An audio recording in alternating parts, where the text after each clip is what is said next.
Petrol, এই পেট্রোলের দাম বৃদ্ধি বলা যেতে পারে যে জ্বলন্ত যে সমস্ত ইস্যু থাকে তার মধ্যে অন্যতম।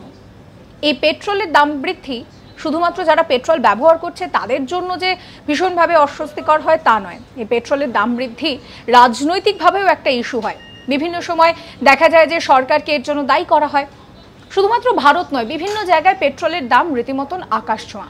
সেক্ষেত্রে দাঁড়িয়ে আপনাদেরকে এমন একটা জায়গার কথা বলবো যেখানে জলের দরে পেট্রোল বিকোয়। শুনতে অবাক লাগলেও একদম ঠিক। জায়গাটা হচ্ছে ভেনেজুয়েলা। সেখানে গ্যালন প্রতি তেল বিকোচ্ছে প্রায় 4.5 টাকার কাছাকাছি, মানে ভারতীয় মুদ্রায় 4.5 টাকার কাছাকাছি।